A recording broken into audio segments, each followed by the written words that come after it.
I'm Dee Dee West, and this is Broken Limelight. Well, you guys, I actually don't have a whole lot of news or anything to talk about, so I'm going to jump right into this case. Today we're going to talk about Victor Salva. He is a filmmaker, a director, and a pedophile. Big ol' slimy creepo. So let's start from the beginning.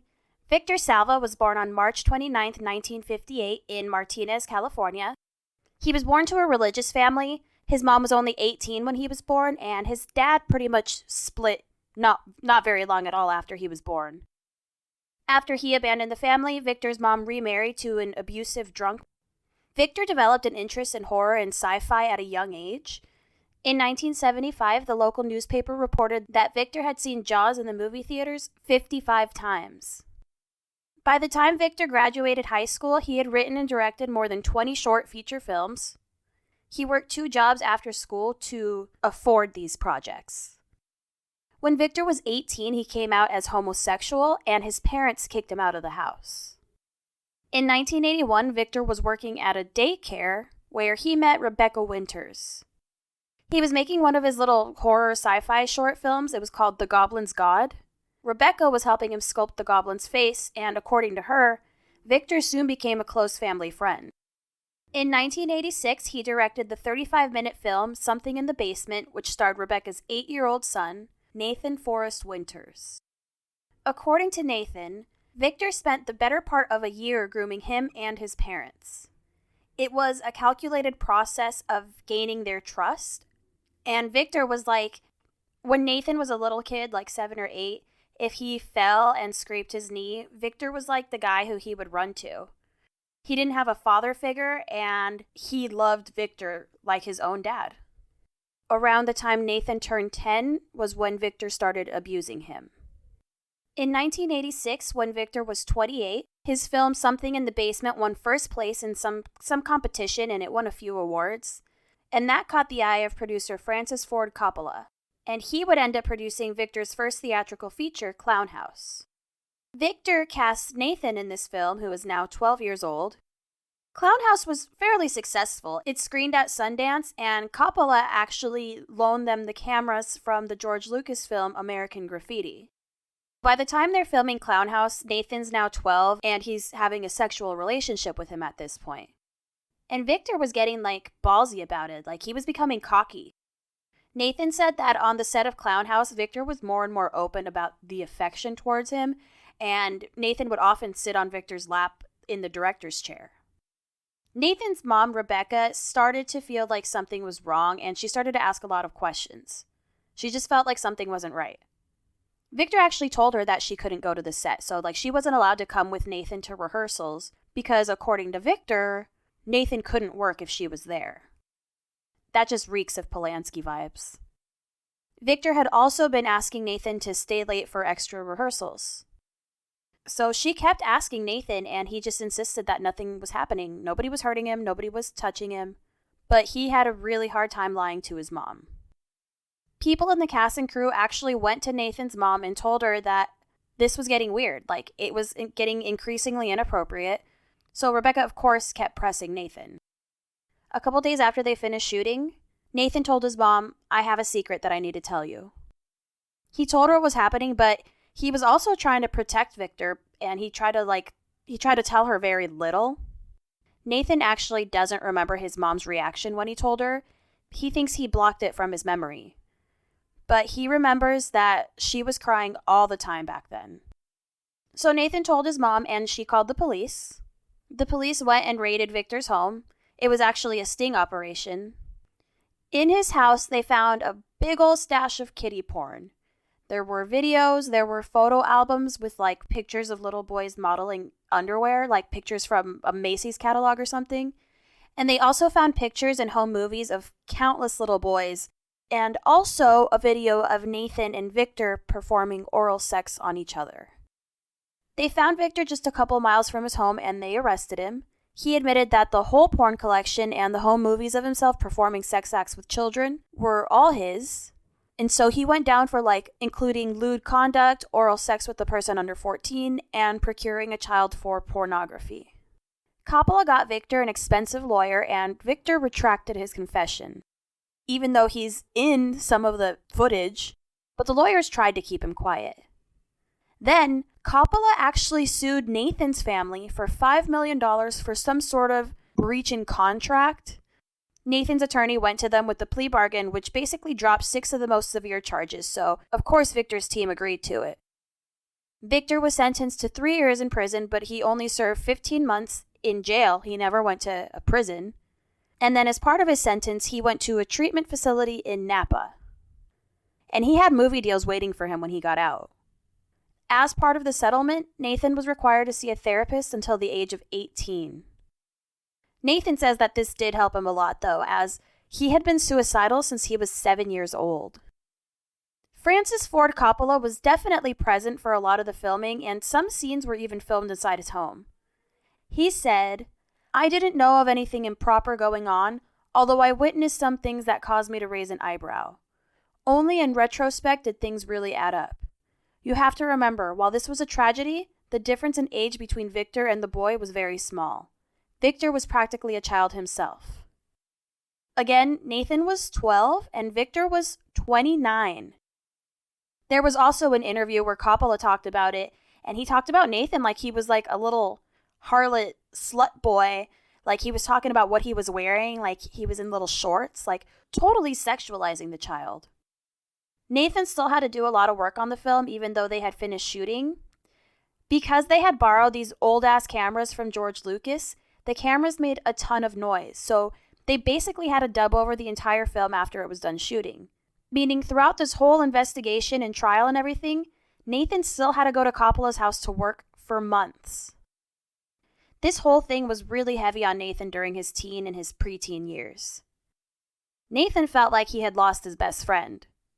Not only that, but the local newspaper had released an article about Nathan, and they mentioned him by his full name 7 times. So when he got to school, everybody was talking about him and making jokes about him and just treating him like shit altogether. Plus, Coppola straight up told him, "You'll never work in this industry again." So his acting career was over. He struggled with not only suicidal thoughts, but also drug abuse and hypersexuality. Victor only served 15 minutes in jail, but while he was there, people did find out that he was a child molester and he was beaten beyond recognition. He told the news that he was terrified while he was in there. The movie Clown House premiered at the Sundance Film Festival while he was in prison. While he was incarcerated, he also wrote 5 scripts, including Powder. After he completed his parole, he took a little hiatus from filming. He worked as a telemarketer for a while, and he would spend a lot of his time going to producers and delivering scripts that he wrote, but he would pose as a delivery man. In 1995, he made a direct-to-video film called Nature of the Beast, and then later in 1995, Victor got the chance to film Powder. If you've never seen Powder, it's a Disney film, and it's pretty weird, but it's pretty good, I guess. I haven't seen it in years. I was little. But I'll never forget it because, it was the first time I learned about albino people. It's about an albino boy who has special powers. It's supposed to be a very heartwarming Disney-type movie. And yes, the fact that it was a Disney movie was a huge deal. When the movie was released and it was revealed that Victor Salva was going to be a part of this film, the details of his conviction resurfaced. Disney's people denied that they had any knowledge of Victor's history, and they said that they found out about it in the middle of the film's production. They supposedly approached him about it then, and then key production people were told to keep a close eye on him. But according to Victor, everybody knew about his past already. Which, how is a company like Disney going to hire an established filmmaker and not know anything about him? I mean, do they not look into the people that they hire to work with children? I think we know the answer to that. Either way, he was not removed from the project. But there were 2 crew members from this film that reported that Victor would hang around 2 extras who were minors. Allegedly, Victor would take them out to lunch and he would let them sit in director's chairs. After the whole scandal came out, Disney's people released a statement saying that Victor Salva served his time and what he did 8 years ago has nothing to do with this movie. The movie Powder opened on 1,500 screens nationwide and was pretty successful. Nathan was about 20 years old when he found out that Victor Salva was making another movie with Disney, and it broke him. He was at work when his aunt called him and told him, and he had to hold back tears, and that's when he decided that people need to know what Victor did. He believed that Victor should not be allowed to work with children ever again. So he showed up with a bunch of people at a premiere or a showing of Powder to protest it.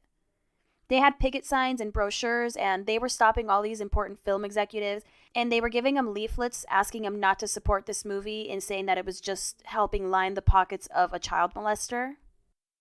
In a statement at the time, Victor said, "I paid for my mistakes dearly.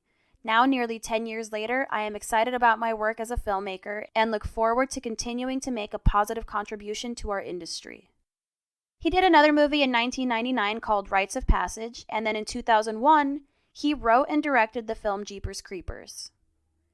It was a huge hit, so he went on to make Jeepers Creepers 2 in 2003 and then Jeepers Creepers 3 in 2017. There were a lot of delays to the production of Jeepers Creepers 3 because of Victor's history. So this guy, when he was casting for this film, he put out a casting call for an audition for, here's what it said. He was looking for an 18-year-old to play a character whose stepfather made overtures at her when she was 13. And then there was a scene that it ended up being cut from the theatrical release. But originally there was a scene where the young girl, Addison, she's the one who no longer lives with her stepfather because he was like making passes at her. So some other character in the movie is romantically interested in Addison, and he says something about the girl's stepdad. He says, "Can you blame him though? I mean, look at her. The heart wants what it wants, am I right?" And that just seems like making a lighthearted joke out of something really dark. I've never seen these movies, but supposedly Victor Salva had a belly button fetish, and it's said that in his movies, like in the Jeepers Creepers films, that he has a lot of close-up shots of male actors' belly buttons. I have noticed, though, that in clips from Clown House, there are quite a few scenes where Nathan is shirtless, and in one of them, he's in a bathtub. Throughout all of this, Coppola has been very supportive of Victor. When he got out of prison, he gave him $5,000 to help him get a head start. He was apparently the one who vouched for Victor to help him get Jeepers Creepers on its feet. Coppola said, "Victor has talent, and that talent in itself is good. We don't have to embrace the person to believe that their art is a contribution to society." Coppola would also help him finance his films. Victor says that he served his time and he's trying to make up for it and redeem himself. He says he's apologized to Nathan and he's paid his dues, but of course Nathan and his mom Rebecca disagree. He hasn't paid his dues. He served a 15-month sentence, which, compared to this child's lifetime of trauma, I mean, that's mind-boggling. Nathan Forrest Winters no longer works as an actor. He continues to speak out and spread awareness about the prevention of sexual abuse. He now writes and performs music and has his own band. There is a fourth Jeepers Creepers movie coming out. It's called Jeepers Creepers Reborn. So far, there's no mention of Victor, nor is he listed as a producer. However, Victor has rights to the franchise, so it's not really known if he's going to be a part of it or not. I'm guessing they just don't want to bring up his name and stir things up yet. Other than that, he's not really working on anything noteworthy. But he is still out there. Nathan has done several interviews on the subject. He recently did a documentary with somebody named Connor Frazier. And the movie, I think originally it was called The Babysitter, but now it's called The Boy. And it's all about Nathan Forrest Winters and his relationship with Victor Salva. I saw an interview where Nathan said that he didn't really realize what was wrong until Victor was arrested. He said that before he even realized that there was something wrong with an adult and a child having that kind of relationship, what he noticed first was how big of a problem it was to be homosexual. Because this was the mid-'80s and this kid was like 12, so there was a lot of fear about AIDS and homosexuality going on during the 80s. So the way he explains it is that at school and stuff, calling somebody some kind of slur for being a homosexual was like the go-to. So he first started hearing about that stuff in school, and that's when he started thinking something was wrong. And by the way, these interviews don't sound like he has a problem with gay people. He's just describing the impression that he had as a kid in the 80s, but it does seem like Nathan has always known that he's heterosexual.